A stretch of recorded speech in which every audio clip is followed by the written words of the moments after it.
Rudolf Brunn is on the phone. He designed and co-taught the course titled Religion and Science, and he presented at national and international conventions on Christianity, art, and evolution. He published in interdisciplinary journals such as Communio, I don't know what that is, Zygon. He's going to explain. He's been a professor of biology at the University of Geneva, Indiana State University, and Texas Christian University. And where is he calling it from? Switzerland. From Switzerland. Science, Art, and Christianity is his book. If you're looking at the podcast, that's the cover right there. Contribution to a Theology of Nature for Our Time. Dr. Rudolf Brunn, good morning, sir. How are you? Good morning, everybody. Well, I'm very well. Thank you for asking. How about you? I'm okay. How's the weather in Switzerland? Oh, well, it was pretty hot. We occasionally try to escape from the heat in Texas because that's where we live, and went to Switzerland, and you don't know how hot it was. It was pretty close to the temperatures in Texas, but there is no air conditioning. Wow. Oh, my gosh. And why? Why is it so hot? Well, I don't really know that answer, I'm an ignoramus, and I'm joining the club you might be in also, Larry, namely not knowing the answers to lots of things. Yeah, me neither. I don't even know what's for lunch. You're past lunch already. You're getting close to dinner time, aren't you? Well, it is actually a little bit. It's about 4:30, 4:40, something of that sort at our place. And that is PM. So let's talk about some of the big questions. Well, first of all, let me ask you this. Does the book attempt to answer the big questions? Well, I'm not quite sure whether I can answer big questions. I can try to approach them a little bit from a perspective that kind of developed into my brain over the years. And that brain was exposed to quite a few things, primarily to biology. But while I grew up as a biologist in Basel, Switzerland, I also got to know very well a theologian by the name of Hans Urs von Balthasar. He is he's quite well known in Europe, maybe a little bit less in the United States. But basically, I was influenced, I think, very heavily by this particular person. And the precise influence was that he was thinking along the Gestalt phenomenon. That is, the Gestalt phenomenon, in simple words, is the phenomenon that the whole, namely the WHOL, is more than its parts. And more than its parts, not only quantitatively, but also qualitatively, you see. This was also the main topic in Adolf Portman, my biology professor's work. And so this is why the Gestalt phenomenon is the phenomenon that united in my brain a little bit science and Christian theology. Are we as humans able to perceive everything? Oh, I'm not sure about that. Perceiving everything is a little bit lots demanding. But yeah. But what's surprising is that our brain is capable of discovering the outside world pretty good. I mean, we might, our brain makes models of the outside world, and most of these models that are important for everyday life are pretty accurate, okay? And the most... Go ahead.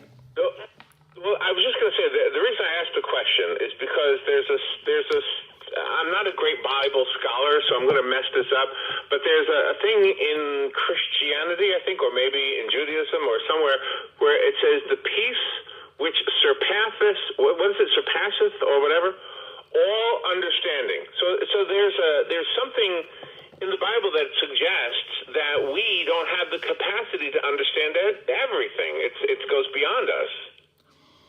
Well, I think you're talking perhaps about trying to get closer to God, that is, trying to get closer to the understanding of God. And there, I really think one has to be very careful by trying to say, well, I do understand, because when you know or when you think you understand God, then you can be certain that you do not understand God. Absolutely, yes. Sometimes our heart takes over from our mind and our mind takes over from our heart. How can we make sure that they're in harmony with each other? Oh, wow. Well, you see, as I see it, the heart is really the center of our being. I mean, of course, it's not the physiological heart, but it's not the brain either, I don't think. It goes deeper than that. Our center, the center of a human being, the very center of a human is somewhere else than in that human himself or herself. Let me explain. You see, Saint Augustine said it really very beautifully. He said that you, O God, are deeper in me than I am myself. Okay, and what I think it's possible to discover is that this can be seen in a modern, even in a science worldview context, right? So our heart is really that which is related to transcendence. That is, it is related to that which is beyond ourselves. And so if we go into ourselves, meditating and trying closer to God, what we are finding out is that we do really have a root that is going to do creation, and because creation is created by God, we do have a way back to God through creation. You know, in looking at all of God's creation, the plants, the animals, and us, it seems like we, human beings, are the only ones that also are creative. And your book deals with art also. So is there a scientific explanation as to why or what the need is for us to be creative, whether it's in the arts or in any other way? Well, you see, nature is creative. Okay? Nature is creative by being capable of unifying what it has created already into something new. That might be a little bit, difficult to understand, but nature is capable of synthesis. Nature is capable of unifying things into novelty. Right? I mean, the elementary particles of atoms, that nature is capable of unifying these particles into atoms. And atoms are capable of being unified into molecules, and molecules into life, and life into mind, this sort of thing. So nature is capable of being creative. And since we are part of nature, we can be creative also. Right. And having the ability to be creative in that regard sounds like intelligent design to me. How could that happen accidentally? Well, the design question is, of course, an important one. I really think that it is. What we also have to take into consideration, however, is if we look at the world the scientific way, then what we see is that the world obeys the laws of statistics, right? I mean, statistics, probability is one of the mathematical frameworks that is at the root of creation. Now, design, if design means that the world is oriented towards a specific goal, then that might be true, but it is oriented toward a specific goal, not excluding probability, not excluding statistics. Well, one of the laws of science, correct me if I'm wrong, you're the expert, one of the laws of science is that water, for example, travels the path of least resistance, and pretty much everything travels the path of least resistance, correct? Well, as long as there is no energy around to kind of get the opposite way. See, when you have entities that take up energy, right? Then these entities cannot quite be understood by simply saying everything goes downhill. Right? There are things, not only things, but the entire universe kind of goes uphill. And why is that? It is because there is a tremendous amount of energy in the universe that kind of is rooted in the Big Bang explosion that is capable of getting this synthesis going I was speaking about earlier. Right. See, this is the part that I've always wondered about. If everything starts with a Big Bang, and then somehow fast forward to life itself, just to kind of move ahead with the conversation, all of a sudden there's on this planet, there's one single cell of life, and then there's two single cells, and they're always like an amoeba, splitting and becoming another one, correct? Isn't that what happened? Yeah, that's essentially is that life is capable of producing more life. Yeah, that is right. Yes. So what happened along the way that required, since life could reproduce itself, what happened along the way to require two sexes? Why did that happen? Why is it necessary for two sexes? Why couldn't we just be reproducing? Like, why couldn't I say, okay, ready for I'm going to split and get a son. Here he is. Why couldn't we do that? Well, that's a very good question and a difficult one also. But let me just say, commenting that in amoeba, for example, or in a bacteria or so, there might be more sexes than just two, okay? There might be 4, for example, So it's not absolutely necessary that there are 2 sexes for propagating life. There are also organisms that can propagate all by themselves. They don't need females. Don't need males, for example, in lizards or so. So that's parthenogenesis. Okay. Now, why that is that sex emerged in evolution is a rather complicated question, but it has to do with genes that are different in males and females. And if these genes are kind of remodeled and are kind of reshuffled in males and females, and if you have fertilization, then you have by each fertilization basically a organism, the genes of which never ever have existed in that configuration before. Right? So in other words, sex makes each individual specifically. Each individual specific. That is, each individual is a construct of nature in human terms to see how well it works, competing with other such individuals. Right. And so the survival then of that one which is best fitted, where had the most, the genes that are best adapted to the particular situation that organism is finding itself into, that will propagate more than the others. And this is why sex is so important, because it gives survival chances in a statistical way to a wide group of individuals.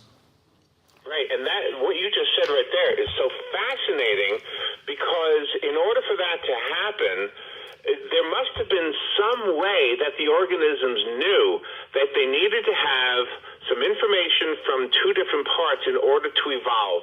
A single cell animal wouldn't evolve.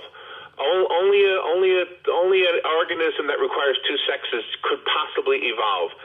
And if that was true, then you would have to have, again, it goes back to evidence of intelligent design. How could that happen by itself? Well, even if you do not have two sexes, if an organism is propagating itself without an opposite sex, you still can have mutations, because when genes are copied, then mutations might have by mistake, okay? And in other words, you can have evolution because there is that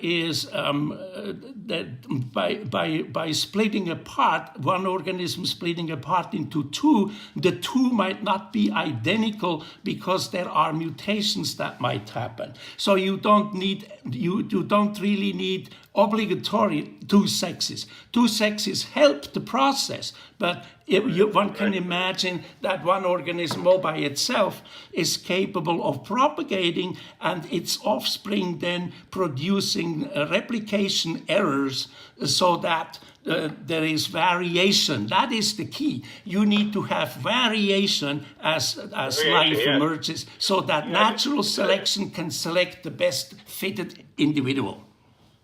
Dr. Brun, I've read many articles well, not many, but I've read some articles that say that sperm and ovaries have memory. So a woman's ovaries have a memory of what that woman has gone through in her life, and a man's sperm have memories. This is a very interesting topic, whether, I don't know if it's true or not, but this is what the article says. So if my memories get together with my wife's memories and produce a child who becomes a little bit better than both of us, that's a little micro evolution, isn't it? Yeah, but I have to disappoint you a little bit. From a scientific perspective, and especially from a geneticist perspective, sperms and eggs do not have memories of what has happened to the person that produced sperms or eggs, right? That's a Lamarckian idea, and that has been around for a while, but I think as a scientist I have to say we have eliminated that possibility so far. Let me just reintroduce you. Rudolf Brunner is our guest. His book is called Science, Art, and Christianity. What a fabulous conversation we're having with Dr. Brun over in Switzerland, where it's as hot as Florida right now, right? I have to bring up the music part because you had brought up music in your book as saying that to have music is to be the closest you can to God. Larry and I have a friend that was brought up in Eastern Germany when the wall was still up. And then when the wall came down, she was able to go to church and learn about God and Jesus. And the best way she learned about Jesus and God was through songs. She joined the choir, and those songs really made an impact on her. Oh, yeah. Music reflects the way the universe is built. And the universe is built from the Word of God that created it. And so music reflects the construction of the universe, and I can elaborate on what I mean by that. You see, music emerges from putting notes into melodies and melodies into songs or symphonies or whatnot. See, these are elements that are synthesized into new things, just like in nature, whereby you also have material that's already here being synthesized in something totally new. And in music, you can actually listen to this process. You can sing, yourself alone, or you can sing into a choir, in a choir, or you can sing in polyphony, and there you really do experience the architecture by which the world is built, namely that unifying diversity brings forth beauty, and beauty makes the soul resonate, because deep in ourselves we have that word of God that created creation also. And so we have a very good, wonderful contact by being musicians or singing or making music. That gets us closer to the construction of the universe, and gets us closer to the Word of God that created it. Wow, that's fascinating what you just said. So Christianity promises eternal life. Is eternal life scientifically? What does science say about the possibility that we live eternally in another realm? Well, I think that might be a little bit beyond science. Science produces hypotheses, and then science needs to test those hypotheses. So far, I cannot think of a test for whether or not eternity exists, which really doesn't mean that it doesn't exist. Yeah, that's fun. That's great. You are a brilliant man. Thank you so much for being on our show today. I loved this conversation. The book is available on Amazon. Do you have a different website you want to recommend? Well, I can have it in Apple Books. It's available there. It's available on my webpage, which is churchandscience.squarespace.com. And it's also available at Google Books. And, that's where you can buy the thing if you wanted to. I really would appreciate it, because I put a lot of time into that, and I do not even want to talk about the money I did put into that. So, well, it's an honor to have you on our show, Doctor. Thank you for being on the show. Again, the book is called Science, Art, and Christianity, and it is written by Rudolf Brunn. Rudolf, thank you so much for taking time to be with us today. Stay cool over there in hot Switzerland. Robin, Larry, thank you very much for having me. It was a wonderful time for all of us. Thank you. Oh, my gosh. We had a great Oh, my gosh, it was great. I wish you could have been in the studio. Thank you, sir. All right, we'll be right back.